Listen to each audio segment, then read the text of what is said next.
Hello viewers, स्वागत है आप सभी का आपके अपने यूट्यूब चैनल द मैथमेटिक्स सब में। आज हम लोग एक बहुत इंपॉर्टेंट और इंटरेस्टिंग टॉपिक डिस्कस करने वाले हैं, फैक्टर्स एंड मल्टीपल्स। ये जो टॉपिक है फैक्टर्स और मल्टीपल्स, ये बहुत स्टूडेंट्स को बहुत डिफ़िकल्ट लगता है और ये एक ऐसा टॉपिक है जो स्कूल लेवल से लेकर कम्पिटिटिव एग्ज़ाम्स तक में हमें हेल्प करता है, क्योंकि इन सबसे क्वेश्चन कम्पिटिटिव एग्ज़ाम्स में ही पूछे जाते हैं। तो आशा करते हैं कि इस वीडियो को देखने के बाद फैक्टर्स और मल्टीपल्स से रिलेटेड आपके जितने डाउट्स हैं वो सारे डाउट्स क्लियर हो जाएंगे। ऐसे नंबर जो किसी नंबर को बिना रिमाइंडर के डिवाइड कर सकते हैं वो उसके फैक्टर्स कहलाते हैं। हमने एग्जाम्पल लिया 12 का। 12 इज कंप्लीटली डिविजिबल बाय 1। 12 को 1 से डिवाइड किया तो भागफल है वो आ गया 12। 12 को 2 से डिवाइड किया, आ गया हमारा भागफल 6। 3 से भाग करने पर हमें मिलता है 4। 4 से डिवाइड करने पर हमें मिलता है 3। 4 के बाद 5 से डिवाइड करने पर ये पूरी तरह से विभाजित नहीं होता और रिमाइंडर 0 नहीं आता है, तो 12 इज़ नॉट डिविजिबल बाई 5।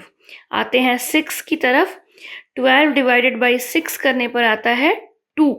12 को 6 से भाग देने पर हमारा जो भागफल आता है वो 2 आता है और रिमाइंडर जो आता है वो 0 आता है, शेषफल जो है वो 0 आता है। 6 के बाद जो नंबर्स हैं 7, 8, 9, 10, 11, ये इनमें से 7, 8, 9, 10, 11 इनमें से कोई भी नंबर से 12 को डिवाइड करने पर जो हमारा रिमाइंडर है वो 0 नहीं आता है। यानी ये जो सारे नंबर हो गए, ये सारे नंबर कहलाएंगे 12 के फैक्टर्स, क्योंकि ये वो नंबर हैं जिनसे 12 को भाग देने पर हमारा जो रिमाइंडर है वो 0 आता है। 12 is completely divisible by all these numbers. Okay, so these numbers are known as the factors of 12. अब बढ़ते हैं एक दूसरे एग्जाम्पल की ओर। सपोज हमने एग्जाम्पल लिया नंबर 17 का। जैसा कि हम लोग जानते हैं कि 17 एक प्राइम नंबर है। अब प्राइम नंबर सिर्फ 1 और इटसेल्फ से ही डिविजिबल होता है। Okay, 17 is only divisible by the number 17 itself and the number 1. So in that case 1 and 17 are the factors of the number 17. So इससे क्या निष्कर्ष निकलता है? इससे निष्कर्ष ये निकलता है कि 1 is the factor of every number and a number is a factor of itself. क्योंकि यही दो नंबर हैं जो हर एक नंबर को पूर्णतया विभाजित करते हैं और कोई भी रिमाइंडर नहीं आता है। अब बढ़ते हैं मल्टीपल्स की ओर।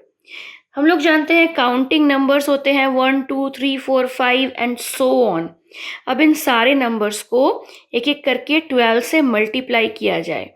मल्टीप्लाई करने पर हमारा रिजल्ट आता है 12 1 ज़ा 12, 12 2 ज़ा 24, 12 3 ज़ा 36, 12 4 ज़ा 48, 12 5 ज़ा 60। सो ये जो नंबर्स हैं 12, 24, 36, 48 and 60, these are the multiples of 12. ये 12 के टेबल्स में आते हैं, ये 12 के पहाड़े में आते हैं।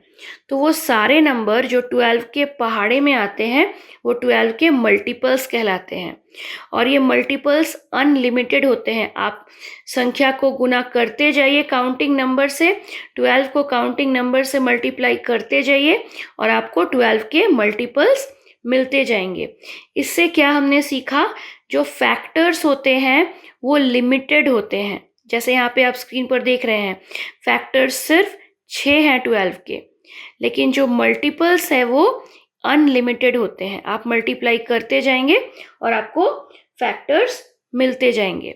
आप ये भी देख सकते हैं यहाँ पे फैक्टर्स और मल्टीपल्स आप किसी नंबर का निकालेंगे तो यहाँ पर हमने भाग देकर देखा, ये पूर्णतया विभाजित होने पर ही उसके फैक्टर होते हैं और मल्टीप्लाई करने के बाद जो रिजल्ट आता है वो उसका मल्टीपल्स होता है। तो आशा करते हैं कि इस वीडियो से फैक्टर्स और मल्टीपल्स को हमने जो सरल भाषा में एक्सप्लेन किया है वो आपको अच्छी तरह से समझ में आ गया है। अगर आपको ये कॉन्सेप्ट क्लियर है तो आप स्क्रीन पर दिए हुए क्वेश्चन को सॉल्व कीजिए। स्क्रीन पर एक क्वेश्चन आप देख रहे हैं, find all the factors and first 5 multiples of 15। इसका आंसर सर्च कीजिए, इसका आंसर बनाइए खुद से और हमारे कमेंट बॉक्स में इसका आंसर डाल सकते हैं। इस वीडियो में हमने फैक्टर्स और मल्टीपल्स को सरल भाषा में एक्सप्लेन किया। अगर आपको ये कॉन्सेप्ट अच्छी तरह समझ आ गया है तो इस वीडियो को लाइक करें और सब्सक्राइब करें और बेल आइकन को टैप करना ना भूलें। मिलते हैं अगले वीडियो में मैथ से जुड़े कुछ नए इंटरेस्टिंग कॉन्सेप्ट के साथ। Thank you.